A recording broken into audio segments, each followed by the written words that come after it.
Il est 5 h du matin, on est à Morges, au club nautique morgien, et on fait les essais avec le prototype SP80. Donc derrière moi, il y a l'équipe prototype qui est en train d'assembler le bateau.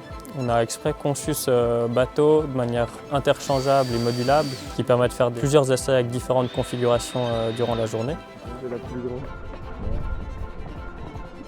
Ça permet de valider beaucoup de paramètres différents et des choses qui sont difficilement simulables sur les logiciels, et ainsi de nous rendre confiants sur la construction et le développement du bateau.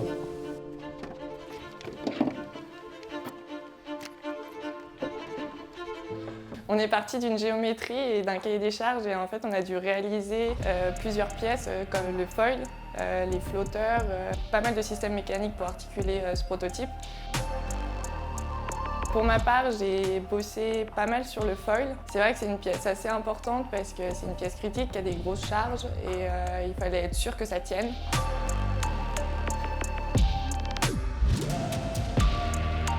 Et après, on a pu accueillir l'équipe d'électronique qui est venue placer tout le matériel qui nous permet de récolter les données. L'avantage avec SP80, c'est qu'on a pu échanger avec des ingénieurs qui sont dans l'équipe SP80, mais aussi des collaborateurs sur le PFL, et c'était très formateur pour nous. Ce prototype, il est vraiment crucial parce que le règlement pour battre le record du monde de vitesse à la voile, il est vraiment très ouvert. Tout est possible, ou presque. Et nous, on en a vraiment bien profité, je pense, parce qu'on a brainstormé pendant plus de 2 ans. Et maintenant, on se retrouve avec un bateau qui ressemble plus à un bateau, qui ne fonctionne plus comme un bateau. Et ouais, c'est un peu de l'exploration. Avec l'intégration des capteurs dans le prototype, ça nous permet de comparer les données de navigation avec le simulateur. Et ça nous permet de corriger les hypothèses qu'on a faites et d'affiner le design en vue de la fabrication du vrai bateau. Sur le prototype, on a des accéléromètres qui enregistrent les accélérations et les vitesses dans un peu toutes les directions. On a des capteurs de force sur les lignes du kite, sur la direction, sur le safran.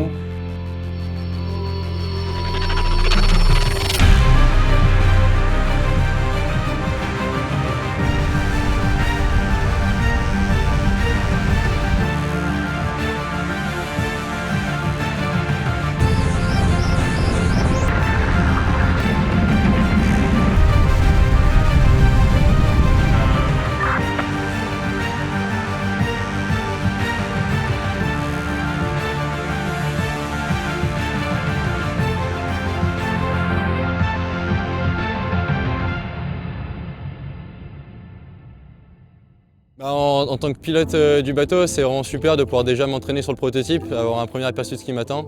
C'est vrai que je ne peux pas encore prendre place dans le cockpit du bateau final lancé à près de 80 nœuds, mais déjà de pouvoir barrer le modèle réduit, d'avoir des premières sentiers en navigation, c'est super, de me familiariser avec des comportements que je pourrais retrouver.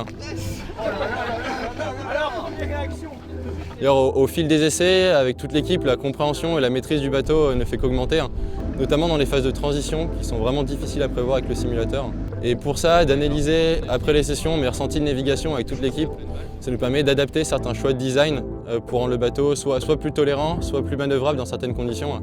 Et ça, c'est vraiment quelque chose qui est super important pour nous, parce que si le simulateur nous permet de maximiser les performances, il faut aussi que le bateau reste manœuvrable. Et pour ça, le modèle réduit, c'est vraiment un super outil, c'est une étape clé dans le projet, qui permet de gagner encore plus en confiance avant de monter dans le bateau du record et de viser les 80 nœuds.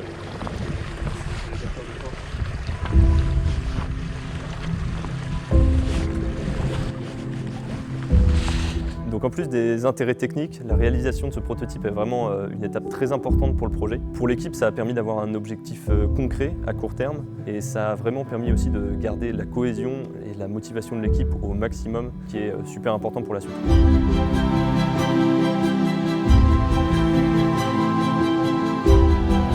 J'étais assez impressionné cet été de voir à 3 h du matin une dizaine de membres de l'équipe différents arriver, monter le bateau, assembler les pièces, se mettre à l'eau pour faire les tests, faire les mesures, et ça promet vraiment pour la suite.